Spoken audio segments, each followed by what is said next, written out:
Hello. Yeah, Zoom is on. It's open now. I forgot. Okay, no problem. Set myself a reminder. So, okay, please log in. I'm in, so you just make me a host. Yeah, I'll make you a host immediately. Okay.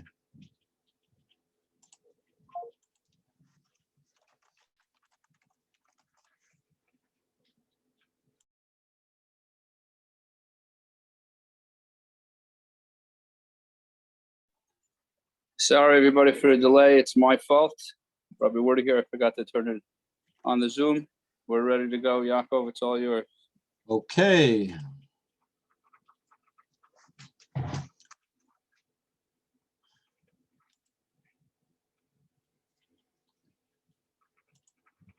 Welcome, everyone.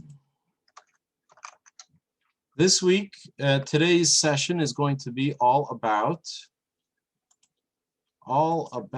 grammar. I know many of you felt, based on the survey, that grammar was important, an important part of something you wanted to learn. In this lesson, we will learn some of the most fundamental rules of grammar. But really, we're going to limit it to just a few different rules, the ones that are most important.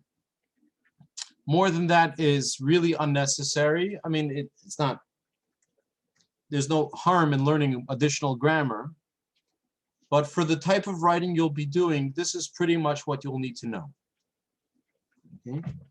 At any point throughout this lesson, if anyone has any questions or comments, please feel free to share.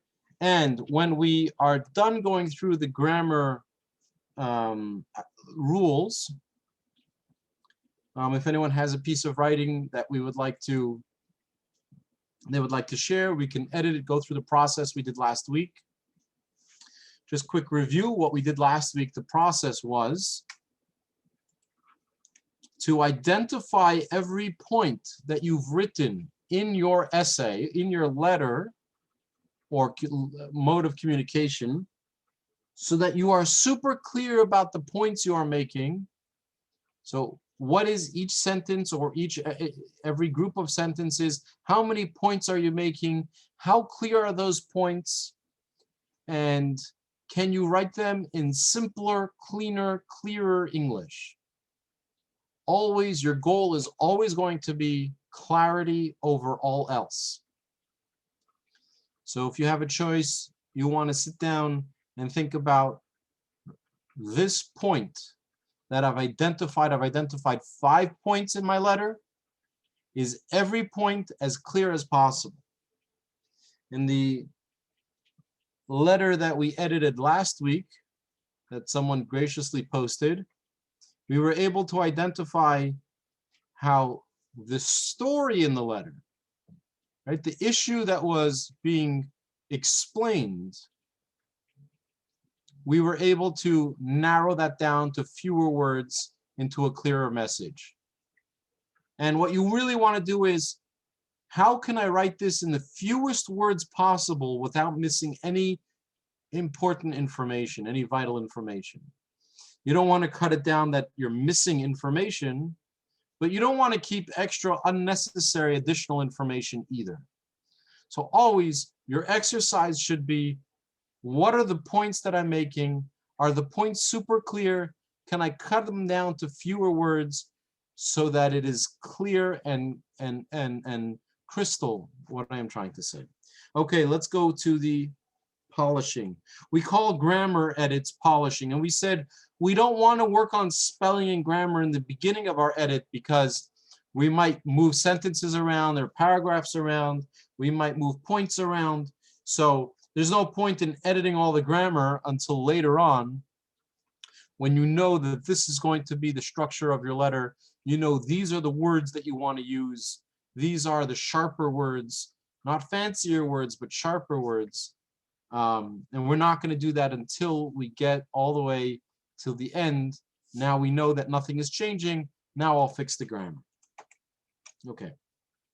So first of all, grammar is not a subject for itself.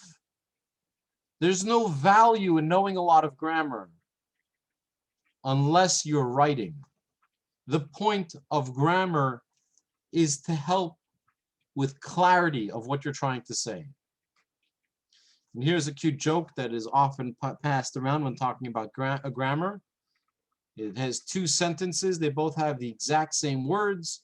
They just have different punctuation. One says, "Let's eat, grandma," and the other one says, "Let's eat, grandma." And you see how the punctuation, the grammar, the job of grammar is only to signify to the reader how to read what you've written. So your goal in grammar, forget about all the rules. Your goal is always going to be, is what I'm saying clear to my audience? Is what I'm saying clear to my readership? And you're going to add or take away grammar to help you say that message clearly. And one thing you might do is give something that you've written to a friend of yours or to someone who is objective and say, "Read this, is it clear to you?" And if it's not, you might change words, you might move around sentences, you might shorten sentences, and you might add various forms of grammar. Okay.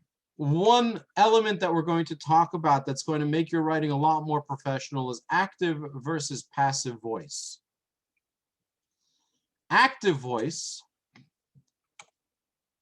is when you're very clear and direct. You say, A did B. Here's an example. You gave me bad advice. The second form of writing, which is probably more common, but not as good, not as clear, is passive. B was done to A. You see, even in the way the description of these two are written, it is not as clear, and one's more convoluted. The second one, this blue one over here, which is the passive voice, is more convoluted. It said, "Bad advice was given to me." It sounds fancier. Bad advice was given to me. It's the type of thing that airlines tell you when they, or businesses that you call up when they're trying to use legalese, when they try to use fancy language, but you have no idea what they're saying, or they're not being as clear as they can be. And there, in general, what you're going to want to do is look through your writing and say, is it active or passive? Is it the yellow one, which is active, or is it B, the blue one, which is passive? Most of your writing should be active because it's clearer, because it's better writing. The times that you want to use the passive voice is if you really want to accuse someone, if you're trying to be vague on purpose. If you are trying on purpose to not say outright what you really want to say. So the passive voice is very good for being vague. And in general, our goal is to be clear, not vague. So in general, you're going to want to use active voice, not passive voice. Having said that, here is how you know if you're using active or passive voice. In the active voice, you, the subject, it's very clear what and who the subject is doing to who and to what, right? So you gave, that's the subject, gave is the verb, it's what you did. One example that they use is for passive voices, if you have to write the word by at the end of the sentence. Bad advice was given to me by you, or by zombies. That's the example that they like to give in grammar school. They always say, if you can add by zombies to the end of your sentence, then it's a vague sentence. But if at the end of the sentence you have to explain who it's given to, or who the action was done by, so you would have to write at the end of the sentence, by someone, by something, then that's a passive sentence, and you want to avoid it as much as you can. Again, unless you're trying to be vague on purpose, which is generally not the best thing to do. Okay. Any questions about active or passive voice? If you have any questions or comments, I encourage you to look at something that you've written, identify sentences that are active and passive, see how many of the sentences are active, how many of the sentences are passive, and just get used to noticing active versus passive voice.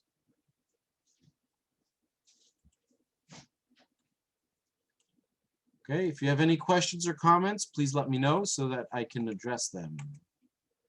Next, probably one of the biggest things in all of the time that I've taught writing, whether it's to kids or to adults, is the concept of a sentence.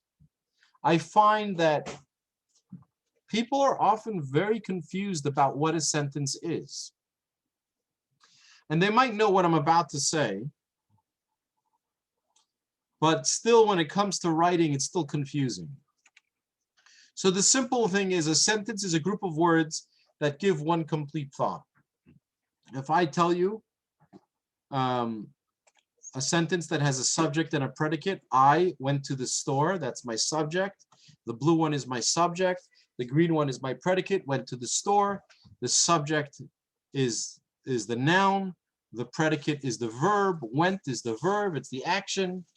And I say, I went to the store.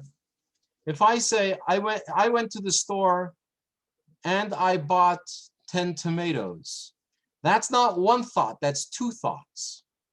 And there's a way to write that in one sentence, but it's important for you to know that that's two thoughts.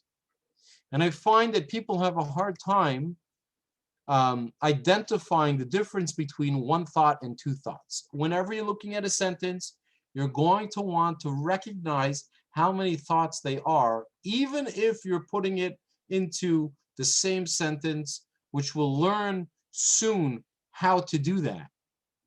But a simple sentence is I, subject, predicate.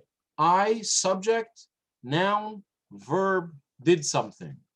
Whoever the I could be a person, place, or a thing. The verb could be anything in the world. Ran, jumped, went, bought, anything. That's a simple sentence. Keep this in mind when you look at your writing. How many thoughts am I putting inside my sentence? Sometimes it'll be one, sometimes it'll be two if you use the right grammar. But try and just be aware of how many thoughts you're putting in. And at the end of a thought, you have to put a period to let the reader know that you're finished that thought. And also something to keep in mind is that a sentence needs to be able to stand on its own. We're going to talk a little bit about that in a moment. But a sentence needs to be able to stand on its own. I went to the store. If you walked over to a Martian and you said, I went to the store, they would know what you're talking about. You could walk over to any person in the world and they would be able to understand that you're saying, I went to the store. If you walked over to someone and you just said the subject, I, they wouldn't know what you're talking about. I what? You what? That would be called a fragment. If you just said went to the store, that would be a fragment. It's half a thought. A sentence is something that can stand on its own. It's one idea and it's all together. And it starts with a capital, ends with a period. The capital and the period lets the reader know that you've started a thought and you finished it. It lets them know that they should pause while they're reading it so that they can get ready for the next thought. A paragraph is a group of related thoughts that are all together. And you should change paragraphs when you want to introduce another cluster of related thoughts. That's how you know when you should keep or end a paragraph. Am I talking about the same related things? It's good in your writing to break up your letters with paragraphs so that it signals to the reader when a reader looks at it and says one big block of text, it's hard to read, it's not enjoyable to read. Imagine if you saw a book that just had one paragraph, the entire book. There was never any, you wouldn't be interested in reading it, you wouldn't know where to start, you wouldn't know where to finish. Paragraphs make your reading more inviting, make your writing more inviting. So you would like to add a paragraph each time you have a new concept that you're introducing with a series of thoughts. Every thought is one sentence. Okay? This leads us to independent and dependent clauses. Again, if you have any comments or questions, please let me know. If you missed anything you want me to review, I'm happy to spend a few minutes doing that. I'll be making this available PDF of everything we were talking about as well. Independent versus dependent clauses. Same concept of a sentence. A full sentence is an independent clause. Okay, it looks like this. Jim studied in the sweatshop for his chemistry quiz. This is an independent clause. Why? Because it's one thought that could fit all together. Okay? He studied for his chemistry quiz. I added where he was studying. That's one idea. It can sit by itself on its own. If you walked over to someone and you said this to them, it would stand on its own. It's independent. We call that an independent clause. It's important you know this for a little bit later when we're going to talk about how to spice up your sentences with grammar. A dependent clause is very simply a sentence that is missing the subject or the predicate. It's just a little bit of information, but it's half a thought. When Jim studied in the sweatshop for his chemistry quiz, I don't know what we're trying to say. So a dependent clause needs to be attached. It either needs to be filled up with more words so that it becomes independent, or it needs to be attached to an independent clause, and we'll learn in a moment how to do that. Okay, like I said, is this clear to everyone? If you have any questions, please let me know. I'm happy to say it again or review it. I'm trying to avoid using too much technical jargon, just speaking clear and simple. Let me know if you have any questions. When you write, you're going to want to play around with your sentences so that it's more interesting to read. Just like paragraphs make it more interesting to read, just like sentences make it more interesting and clear to read, the length of your sentences. Don't make all of your sentences the same size. You'll see if you pick up any kind of good writing, it's interesting to read because some sentences are short, some sentences are long. So you want to jump back and forth between different size sentences. And in a moment, we're going to learn how to make longer sentences. So far, all we learned was about simple sentences. Start with a capital, have a subject, has a period at the end, a predicate and a period. Very simple sentences. Very sentence openings. You don't want all your sentences to start the same way. A good rule of thumb is in a paragraph, don't start two sentences with the same word. Another way you can do it is by varying the sentence structure. You can add a little intro to a sentence. We'll learn how to do that in just a moment. But you don't want all your sentences to look exactly the same, whether it's sentence structure, word use, or length of your sentence. All three of those things, when you're editing, you want to play around with all three of those things so that your sentences are more interesting to read, your paragraphs are more interesting to read, and the person doesn't feel like they're reading a bullet list. I went to the store. I bought a lottery ticket. I won $1 million. I went home. That's a boring sentence, a boring paragraph, right? You want to add variety to the length, variety to the words you use. You'll see it very often. You want to write something and you end up your first draft has many sentences that start with the same word, or you use a certain word over and over again. Trying to find ways to be a little bit more creative about that is going to be important. And now we're going to learn about compound sentences and complex sentences. Compound sentences and complex sentences allow us to write with more variety, fuse more meaning into our words, and make our paragraphs more interesting. And they're not as complicated as they sound. There's a few simple rules. You can get them very quickly. Coded into this is everything you need to know about a comma. People are often confused. When do I put a comma? Does this need a comma? Does it not need a comma?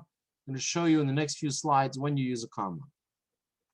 And it's going to help you make your writing more interesting. And you notice that my whole focus is not on the commas or any of the grammatical pieces. The focus is on making writing that is clear and interesting to read. And that's what grammar should be. It should be used specifically for clarity. So here's number one. A compound sentence is very simple. It's two independent clauses joined together. Now, if you remember, we said, this is why I said it's important to know what a dependent and independent clause is. An independent clause is a full sentence, one complete thought that can stand on its own with a subject and a predicate as a beginning of a sentence and an end of a sentence. So you can take two complete sentences and join them together but you have to let the reader know. You have to let the reader know that you're joining two sentences together. Otherwise, it's going to sound like a run-on sentence. It's going to sound like mumble jumble. It's going to sound like you're saying everything together in one big gulp. And the reader doesn't know where to stop and breathe or when to stop and think. So if you want, you can say, I went to the store and, comma, and. Now we use a comma and a conjunction. These conjunctions, easy way to remember these conjunctions, we call them fanboys. For, and, nor, but, or, yet, so. These are fanboys based on the first letter of each of these words. Fanboys. You can fuse two sentences together by adding a comma and a conjunction. So you could say, I went to the store, comma, and I also went to the park. Or I went to the store, comma, but I did not buy ice cream. So you can do that.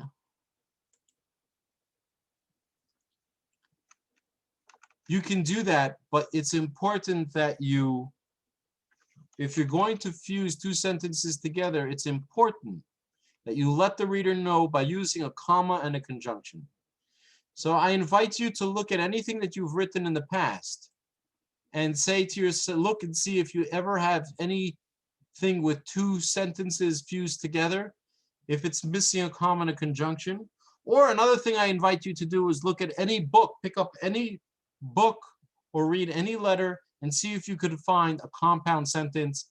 A compound sentence means it's two sentences fused together and you let the reader know by putting a comma and a conjunction. Again, why would we do this? It's two sentences that are very closely related in thought and you want to join it together. You want people to know that they're so connected, these two things, they're like twins.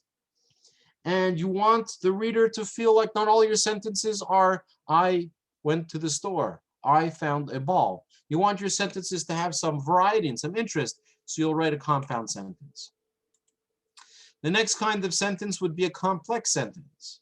And here's three versions of a complex sentence. A complex sentence has one dependent clause joined to an independent clause.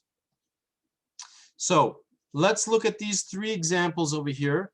An opener complex sentence, an interrupter complex sentence, and a closer complex sentence. Again, just a way of adding clarity and variety.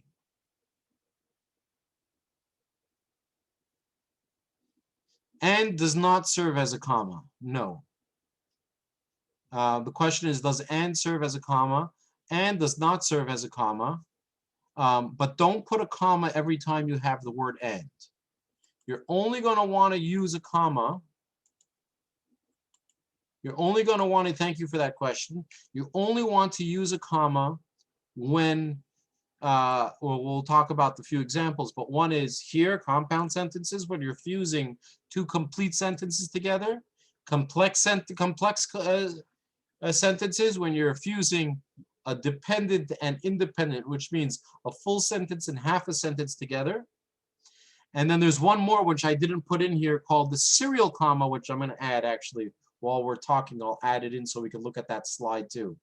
That a serial comma is when you say three things in a row. So if you'll say, Chaim went to the store to buy ice cream, comma, pickles, comma, and toast and bread, you would have commas between those, but you still need the and.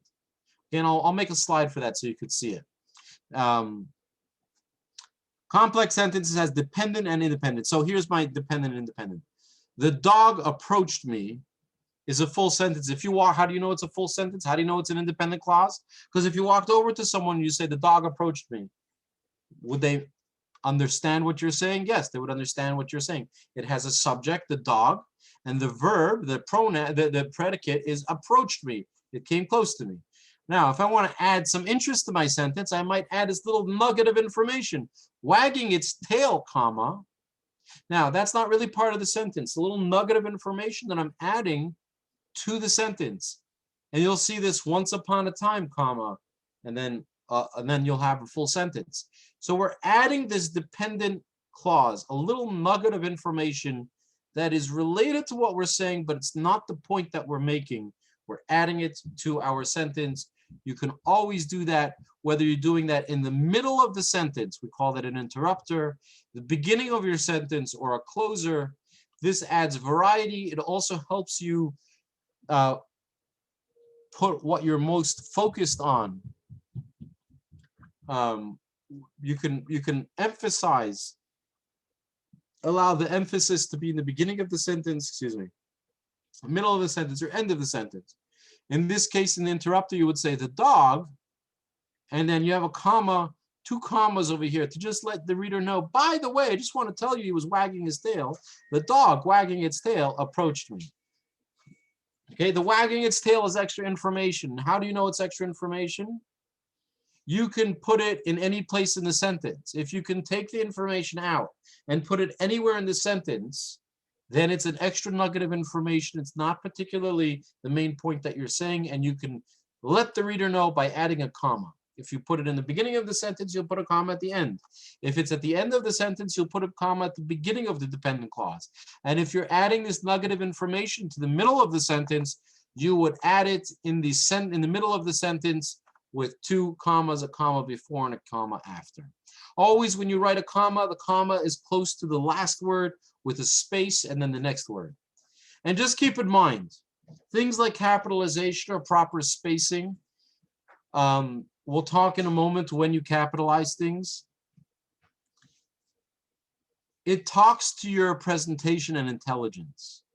When someone picks up a letter that you wrote and it has spelling mistakes, it has capitalization in the wrong places, or it's not clear, it sounds convoluted, it looks lazy. It looks like you didn't spend time working on it. I took a course on writing with a professor who teaches at a prestigious law school. And one of the things he spoke about, and he spoke about together with the dean of admissions, is how people send in writing and it's missing a capital, or it's missing a period, or it's missing, it was a capital in the wrong place, or things like that. It just looks like you're not worth the effort, is what they said. It's when you send something out and it's missing some of these professional etiquette, even if it doesn't jeopardize the clarity of what you're saying, which it generally will jeopardize the clarity of what you're saying, it just looks wrong and it looks lazy. So that's one of the things, if you don't want to come across as lazy or uneducated, that's one of the things you want to pay attention to. Okay, complex sentences. I hope you got the idea of a complex sentence, compound sentences. This is a little bit more advanced. It's the same thing, compound, complex sentence. It has both of those things together. And here's an example of it. While Tom reads novels, now again, Tom reads novels. While Tom reads novels is a dependent clause, because if you walked over to someone and you said, while Tom reads novels, they wouldn't know what you're talking about, right? It's not a dependent clause. It cannot stand on its own. But here you have 2 dependent clauses, independent clauses, and you see how they're connected with a comma and a conjunction. Jack reads comics, comma, but Sam reads only magazines. So here you have both of those fused together, compound and complex sentences. By using these three varieties, your sentences can be more interesting and you can add additional meaning. I invite you to look at these and find these in when you read books or letters. Notice them in the future. Notice them in your own writing. It'll help you. A run-on sentence is exactly the same thing. It's sentences that do not, where you did not pay attention, and it just sounds, everything is like all lumped together. This is exactly the point we've been making till now, is that the whole point of grammar is just to make it clearer to the reader what you're trying to say. So if you heard someone say this, yesterday my hoof was hurting, cowboy tried to put some ice on it. I told him ice that doesn't help hooves. He always thinks he knows better. Whoa. Slow down, buddy. Let me know where to start and where to stop. How many thoughts do you have here? And that's what we call a run-on sentence, a sentence that just goes on and on. No one knows where it's stopping. It's funny that I said that, made the comment before about looking professional. This over here on the top, run-on sentences, is actually not written properly. I'll actually stop the screen share and fix it because it does not look professional. This is how you do it. And while I'm doing it, I'll just put in that serial comma that we spoke about to give us a chance to see what that looks like. Just give me one moment and I'll add a sentence with a serial comma.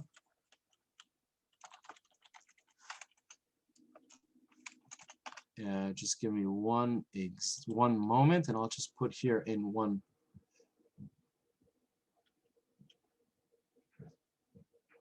So, and I'll just point out a little rule about serial commas, because there's actually an argument about how to use a serial comma, and I'll show you what the rule is that you should follow.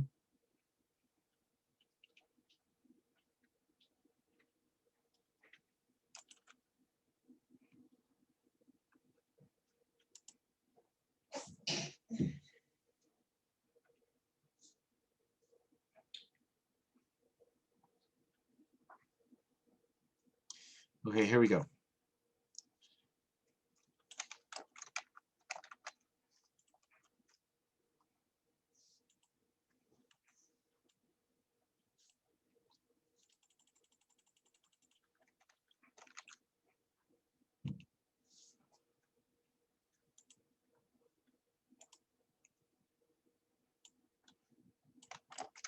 Sorry about that.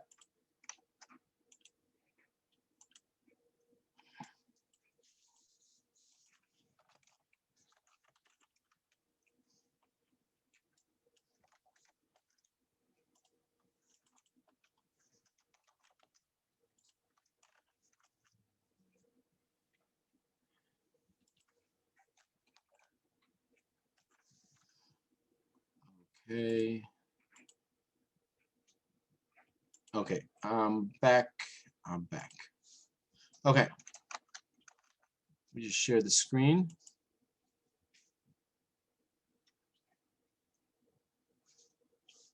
Are there resources to find incorrect sentences, try to locate mistakes? Yes, there are. There are a few different websites that have, first of all, Microsoft Word has that. There's a website, there's a few websites that have software that you can pay a subscription to, and they can help you identify these mistakes. Besides Microsoft Word, which does a decent job, one's called Pro Writing Aid. You can go to prowritingaid.com. I've used that one in the past. Microsoft Word. So Microsoft Word has, and the other one's Grammarly.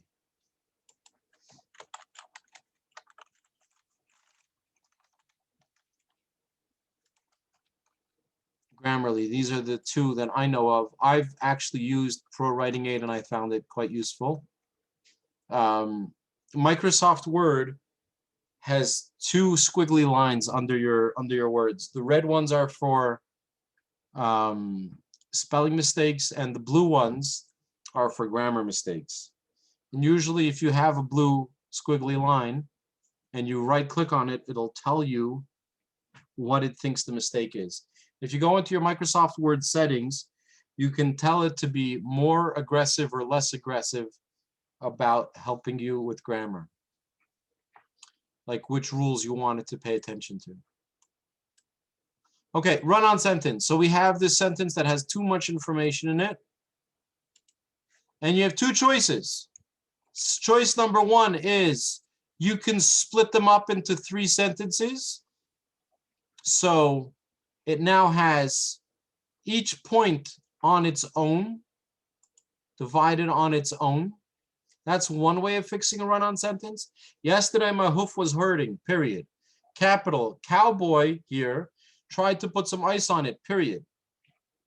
Capital, I told him ice doesn't help hooves, period. He always thinks he knows better. So that's one way to do it, where you've separated into independent thoughts. Oh, okay. I added capital. Run-on is 2 words that go together. Thank you. I'm explaining what I did to the title. What I've done is I've added capital S for a sentence because this is part of a title, and I'll explain more about those rules in a few minutes. And I have the word run-on usually goes together, and you put a hyphen between them. So I've rewritten it the proper grammatic, with the proper grammar, the way it's meant to be written. Okay. So again, my 2 options for fixing a run-on sentence. One is to split them up into different sentences, or if I'm excited and creative and I feel like these 2 points are very related, I might add commas and conjunctions. So here's what that looks like.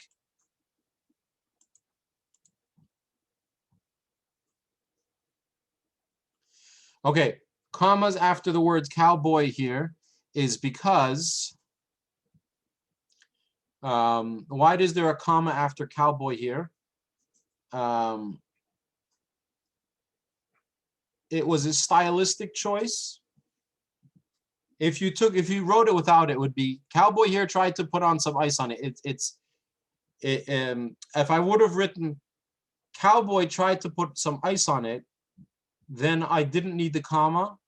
But because I added the word here, which is an extra word of information, I put a comma. I could have put a comma before and after the word cowboy, after the word here. But basically, what I'm going to try and look at this as a introduction, a little introduction to the sentence. But you would need it. You would need the word cowboy if you wrote the sentence on its own, because tried to put some ice on it was not an independent sentence, independent clause, like we pointed out before. But good question.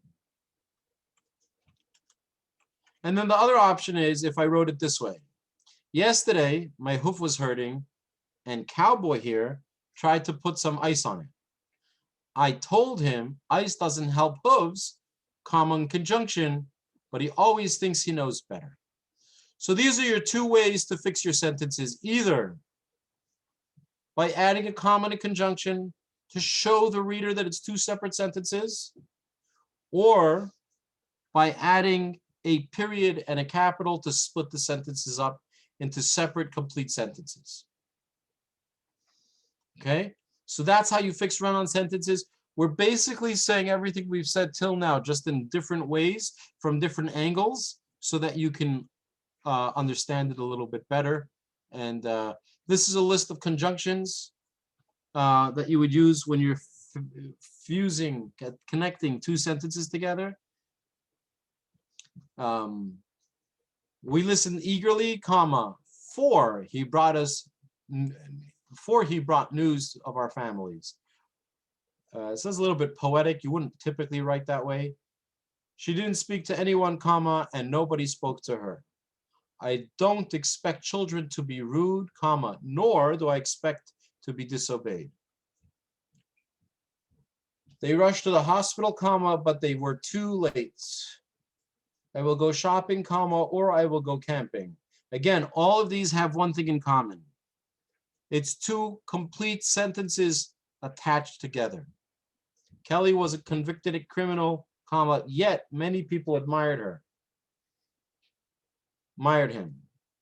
I was feeling hungry, comma, so I made myself a sandwich. Anytime you're trying to say two things in one sentence, you need to split it up with a comma and a conjunction. And again, this goes back to what I was saying earlier in the last two lessons as well. Writing is all about clarity. And if you don't know how many points you're making in a sentence, then what you're saying is not clear. So before anyone gets nervous that these grammar rules are complicated, don't think of them as grammar rules. Think about them as clarity in a sentence.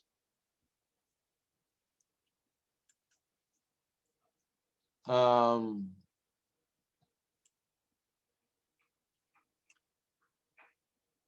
do I suppose to be disobeyed, Levi. It's a good question.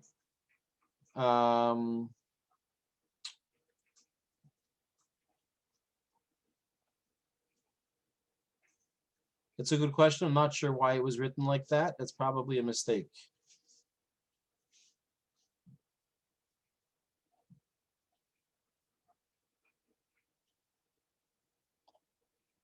Yeah, but generally, I expect to be disobeyed. See, they were trying to avoid a double negative. Normally, you would say, I do not expect to be disobeyed. But they didn't want to write, nor do I expect to not be disobeyed, because that would mean double negative would mean a positive. So that's probably why they wrote it that way. But it would not fit into this rule very nicely. But good catch, Levi. Thank you. Okay, serial comma. A serial comma is, like we said before, when you use a comma to separate three things in a sentence. So here's an example. Rachel finds inspiration in cooking her family and her dog. You see how without the commas, this can create some confusion. But what we're trying to really say is, Rachel finds inspiration in cooking, her family, and her dog. Now, there is some disagreement about whether or not you need this last comma over here. Rachel finds inspiration in cooking, comma, her family, and her dog. Some people feel like the and serves as the comma. This last comma is referred to as the Oxford comma. The rule of thumb is you should generally include it unless you specifically want to show that those two last things are not separate. But for 99% of your writing, if you're listing things in a sentence, whether it's the subject or the predicate, you could say Rachel, comma, Sarah, comma, and Leora find inspiration in cooking.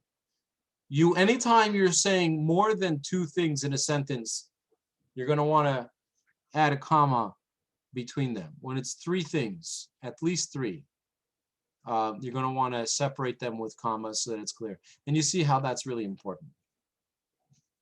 Okay? Let me know any questions or comments.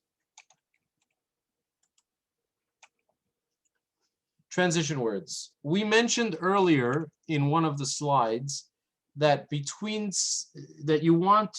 don't want to begin your sentences all the same way. In the same way you don't want to begin your sentences the same way, you also don't want to begin all of your paragraphs the same way. So what I encourage you to do is find transition words, words that allow you to slide in, have a nice elegant slide from one concept to another. Don't just say, yesterday I went to the ballpark, I like calligraphy. It shouldn't be rough. It should slide. It should say, yesterday I went to the ballpark. Oh, and by the way, did I forget to tell you how much I like calligraphy? Let things flow. There should be something, a connection between things. So if you need to write two things that don't have a direct connection, you might use one of these transition words to start your paragraph or your sentence. Often you'll use a word like, you might start a paragraph and say, firstly, I just want to tell you how much I like you, and you explain how much I like working for this company. Second point I would like to make, you might start your next paragraph or the paragraph where you stop talking about how much you like working at that company.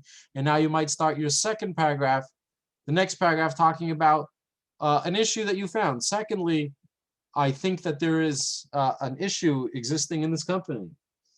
And then you might finish off by saying, lastly, I want to thank you for your time and blah, blah, blah.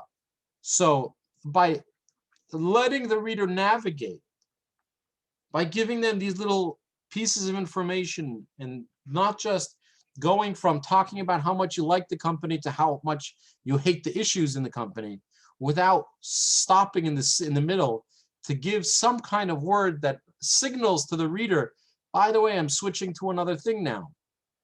That's why I use transition words.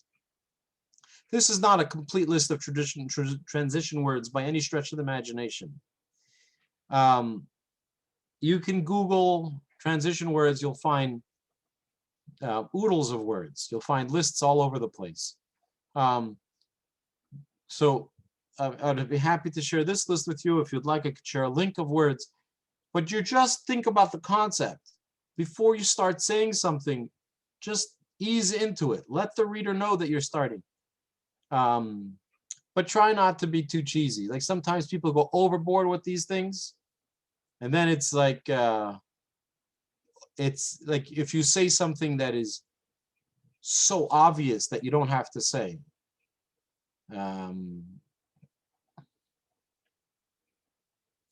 Like the word here in short or in conclusion. You could say in conclusion and then say something, but not if it was super obvious throughout everything you've said. I would only say in short or in conclusion if everything else you said was very long and it was complex. But if it was a simple letter and you finish in conclusion, then it sounds stupid. So you don't want to do that. So use these words cautiously, but also in your paragraphs, find ways to transition from one to the next in an elegant way, elegantly. And you'll see this in writing all over the place. They're always using transition words to separate. They're using paragraphs to separate and transition words in between sentences sometimes. It shouldn't be choppy. Please let me know if you have any questions about this concept of transition words or if that's clear to you. Capitalization. When should you use capitalize? When should you use a capital letter? Do not use capitals in the middle of words. People do this a lot with handwriting. And if you're ever writing a handwritten note, just be careful not to use capital letters in the wrong places. So typically, proper nouns. Capitalize the first word of a sentence that we've seen. Capital proper nouns. A proper noun is a person, place, or a thing. A proper noun is a specific person, place, or a thing. So if I say the George Washington Bridge, I would capitalize the first letter of each of those words, George, Washington, and Bridge. If I was talking about, by the way, if I were just saying I drove across the bridge, that would be a regular noun. I wouldn't capitalize bridge. But if I'm referring to a specific bridge, if I'm referring to a specific bridge, the George Washington Bridge, then I'm going to capitalize all three words. If I say Crown Heights, both Crown and Heights should be capitalized. If I'm saying a name, names are capitalized. And again, the reason why we capitalize names and people and the names of places, the names of country, the names of people is for clarity, to symbolize to the reader that you're going to say something that deserves some level of attention, and it's different than every other word that is in your in your sentence. A name of a person deserves a little bit of respect and lets you know that you're referring to the name of someone, especially if the name of that person or thing can be confused with a common word. So for example, the word bridge, we said, could be either one, but if it's referring to a specific bridge, you want to point that out. The first word of a quote, the way you use a quote is you write, let's say, Chaim said, comma, space, quotation marks, capital first letter. Okay, I'll say that one more time. Capitalize the first word of a quote is, if it's in the middle, if the quote is in the middle of a sentence, you would say, Chaim said, comma, space, quotation marks, capital, and then the word, or the quote. Maybe I'll put up a slide that has that as well. Days, months, in a date. If you ever write the date, you want to capitalize the days and the months. Monday, Tuesday, Wednesday, January, February, March. By the way, Hebrew words do not get capitalized. If you're writing a Hebrew word in English, it does not get capitalized unless it is a proper noun, unless it is referring to the name of a specific thing. Lekutei Sichos would be capitalized because it's the name of a specific thing. But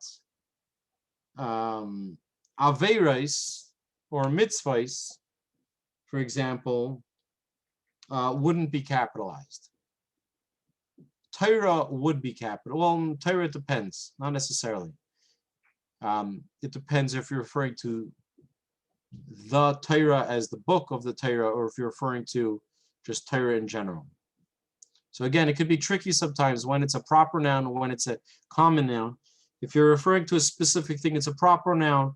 If you're referring to just an everyday part of the sentence, not a specific thing, just referencing that topic. Certain words are capitalized. Jews are always capitalized, right? We have that over here, number 6. Cities, countries, nationalities, languages. English is always capitalized, the word English.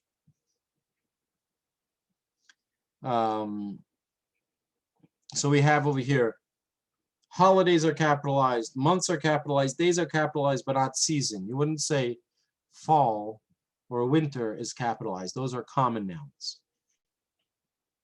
In a title, you would capitalize pretty much all of the words in a title. And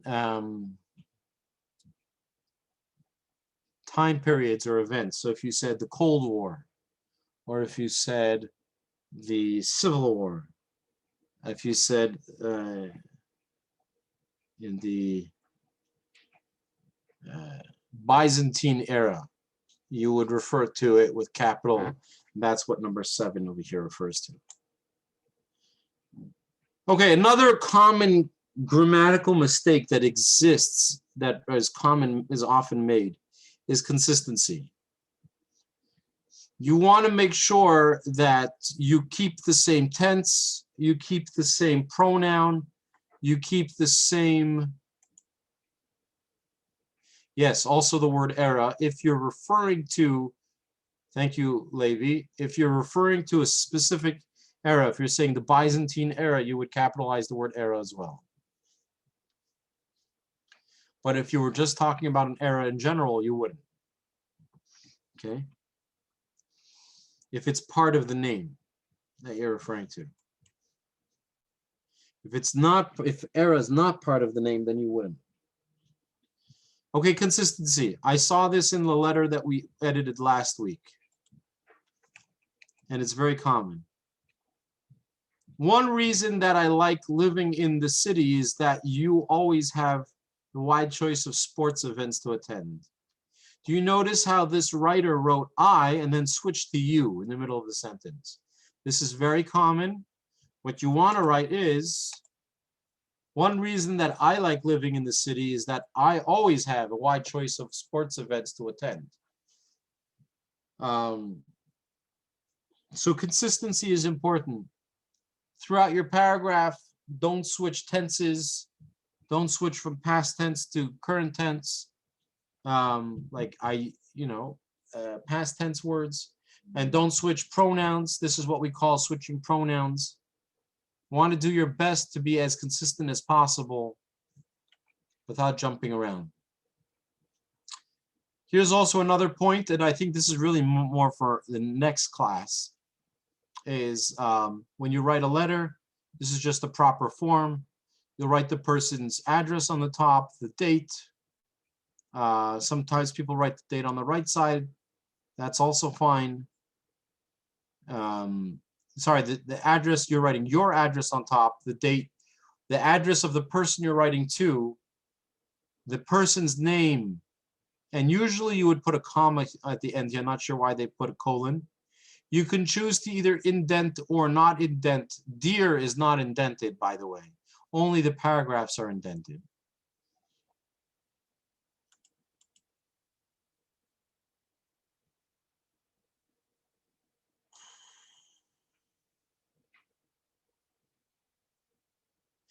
Yeah, I like living in the city because there is a wide variety of shuls to go to. That's fine, as long as you're not switching in the middle.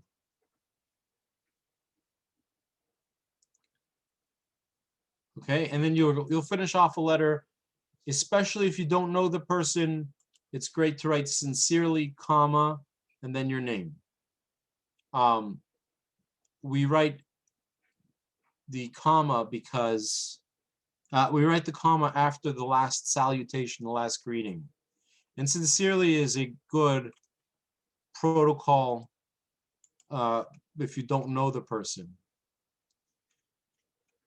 Okay, so right now we have a few minutes left. I can, we have two choices, either any questions or comments about the grammar that we've done today. Or if someone would like to post, or we can take one of the postings from last week and we can edit that. It's up to you. You can go through the process that we spoke about last week. It's completely your choice. I'll just wait a moment for anyone to post a comment about what they would like us to do next.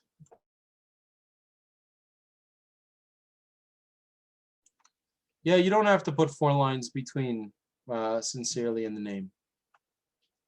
Would love to see live editing. Okay. Would someone love to share a piece that they've written, or I saved the piece that we had last week? I would be happy to open that if the writer of that, the author of that, is okay with it.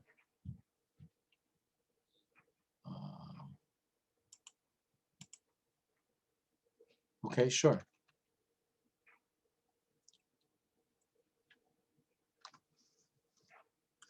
Let me just pull it up.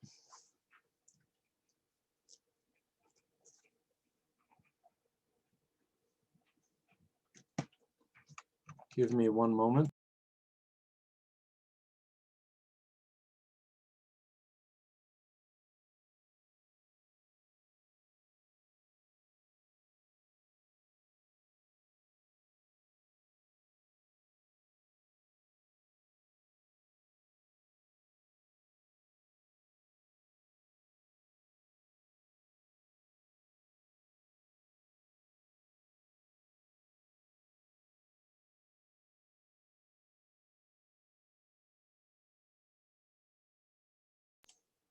Sorry about that. Let's see.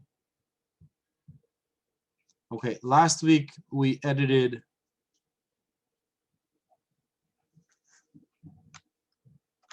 the royal wine. Was that Levi or Mendel?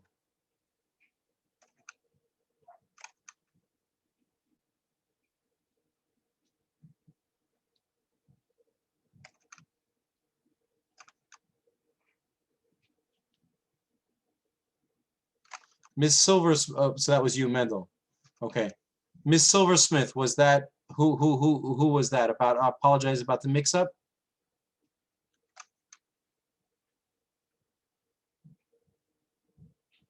Yes, there is a recording to go over everything that was.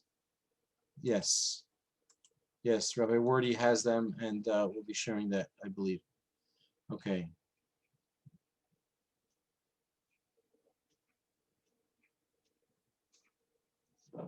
Okay, I'm not sure who wrote this, and I apologize if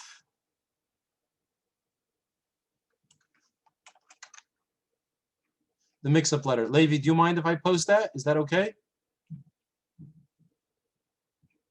Okay, great.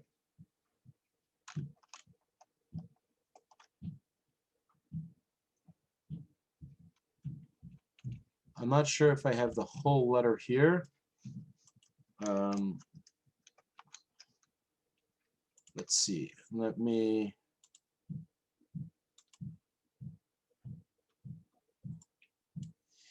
Levi, I'm assuming you mean yes as in you don't mind, not yes as you do mind.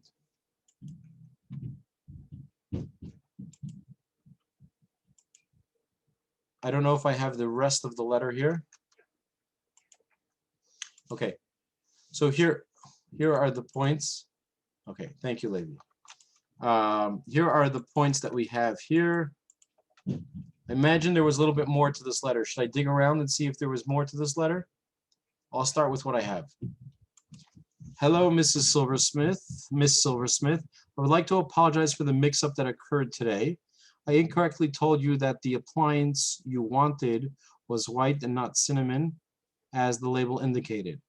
I should have opened the box to check before giving you a definitive answer, and for that I am sorry. Okay. That was it. Okay. I'd be happy. So my first step is just to read it to see where it's going and what's happening here. I'd be happy to replace it for you with the blue or red one. Unfortunately, we do not currently have this appliance in white. If you prefer to return it for a full refund, I'd be more than happy to oblige. And if you like notification, if you'd like notification when a white one becomes available again, I'd be more than happy to do so. Once again, I'd like to apologize for the inconvenience I caused you, and I look forward to doing whatever it takes to remedy the situation. Okay, so overall, good letter. You want to end with sincerely. This is what we spoke about, sincerely.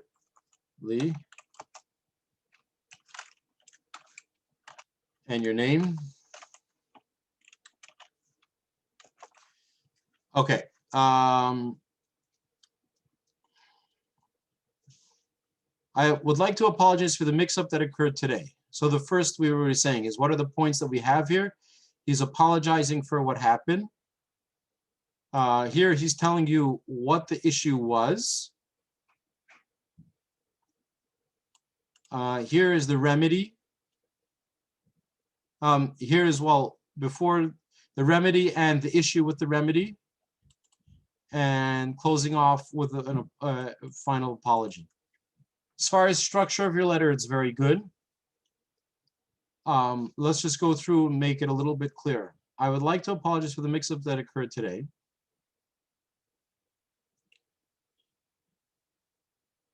You can, in theory, cut this out.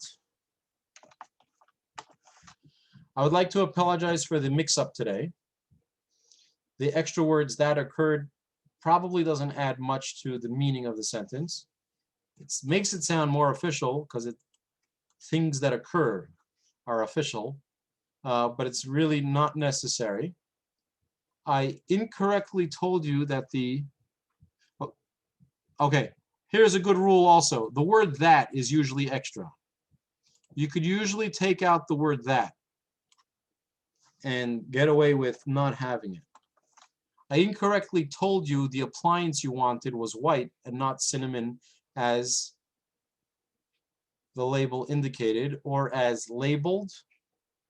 I'm going to go with as labeled, if we can.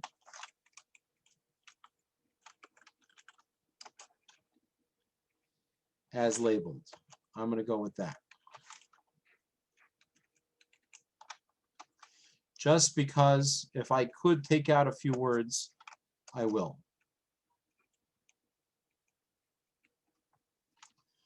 Or you could write as indicated.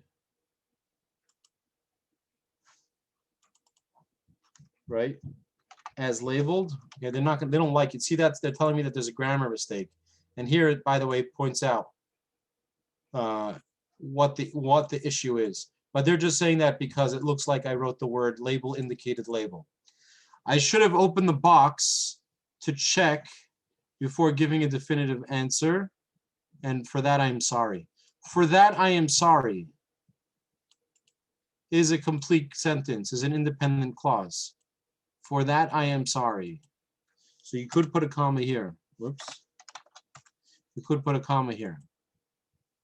I'd be happy to replace it for you with the blue or red one. Unfortunately, and because I have this extra word here, I'm going to put a comma before and after the word unfortunately.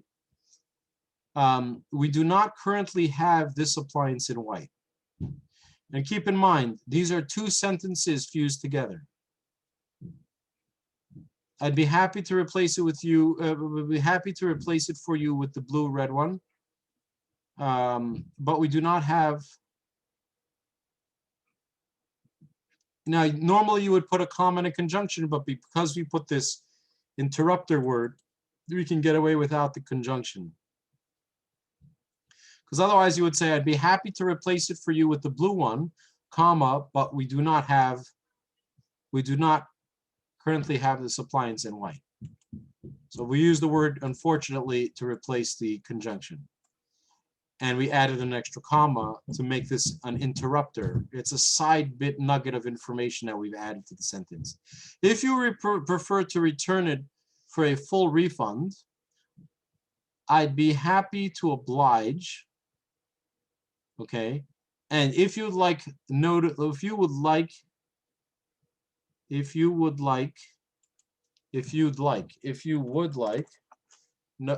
notification. If you'd like a notification when the white one, just so that we don't have a notification when a, see how I'm mixing it up a little bit. When the white one becomes available again, I'd be happy to do so, more than happy to do so. Okay, here we have a lot of things going on. So if you prefer to return it for a full refund, I'd be happy to oblige. I could either make this a period or a comma. Let's put a comma over here. And if you would like a notification when the white one becomes available, again, I'd be more than happy to do so. I'd be more than happy to do so is an independent clause, but if you would like a notification when it becomes available is a dependent clause. So we have over here compound complex sentence. So what I'm doing is adding a comma at the end of this to fuse this dependent clause to this independent clause with this first independent clause and my comma and conjunction. Okay? Once again, I'd like to apologize for the inconvenience it caused you. And again, I have two independent clauses here, so I'm going to stick a comma. And I look forward to doing whatever it takes to remedy the situation. Remedy the situation is good because it sounds professional. I wonder if there is a more normal words that we could use that are not as fancy. Whatever it takes to gain your trust.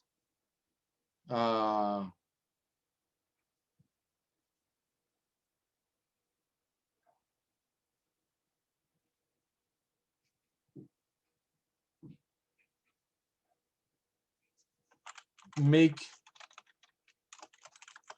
this. I'm gonna leave that in, and I'm just gonna do.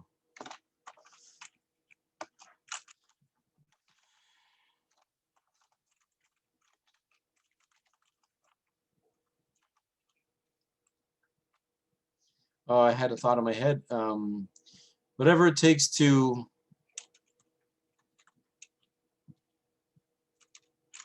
make you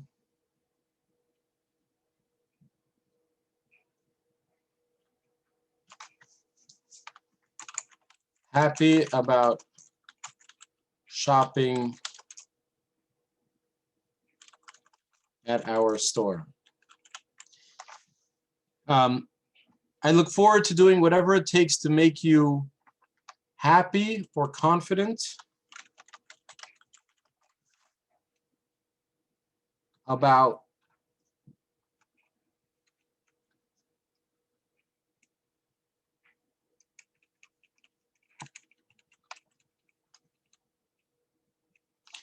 shopping at our store.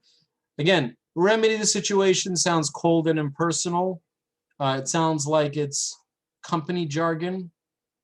So if you could write something that you would say in normal conversation, I look forward to doing whatever it takes to make you happy.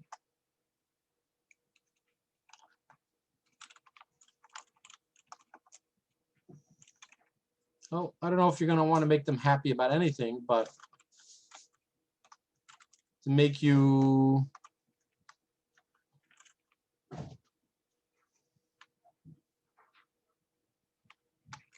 I don't know, any suggestion that you want to put there would be appropriate. Not that remedy the situation is bad, but people in a situation like this, I'm sure Ms. Silversmith would appreciate simple feelings.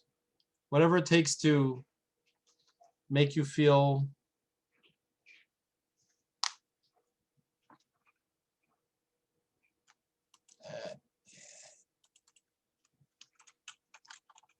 happy about shopping at our store. Again, simple English words work great. But overall, that is a very good effort. Needed a few minor cosmetic grammatical changes. Levi, what are your thoughts about, or anyone else, what are your thoughts about the changes we made to this, this letter? Helpful, not so helpful? Was it better before? Insightful?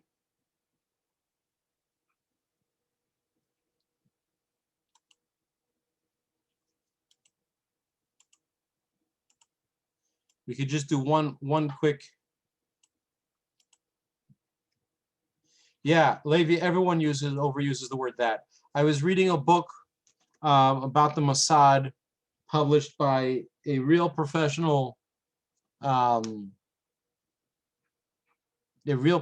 publisher. I think it was like one of the big publishers, and it had the word that, or no, it had the word had. Every sentence had the word had. It was over and over, and I thought it was just me, but then I was reading the reviews, and other people also said that they had a hard time. Other people also said they had, see, I used the word that also. Other people also said they had a hard time reading the book because it had extra words like that. Many people use extra words like had or that. Yeah, until you're aware of it, you won't know that it's an issue. Okay, but otherwise, very good letter, and keep up. If anyone has any other questions or any other comments that they would like to share, happy to oblige. Another good word that we would never use in talking to our friends, but we somehow like to use in business letters. You know, think about it. When you listen to the phone calls, or if you listen to when you're on the airline and they're getting up and making announcements, don't you just appreciate when things are said to you in simple, clean English instead of fancy words, passive words that just sound nice, but you have to translate them into your head into what it's really trying to say. And you get that a lot in apology letters where people, they're evasive and they're vague, and the politicians use it a lot. This vague language, passive language, and extra fancy words to avoid saying simple, clean things. Yeah, So if you can avoid it in your writing, that would be great. Okay, thank you very much for joining, everyone. Any other last questions or comments?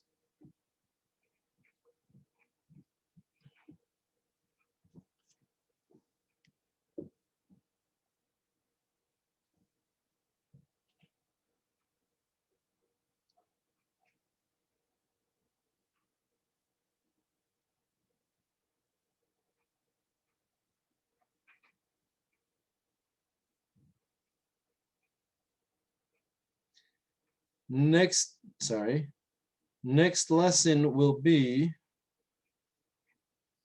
oops, just pulling up the flyer.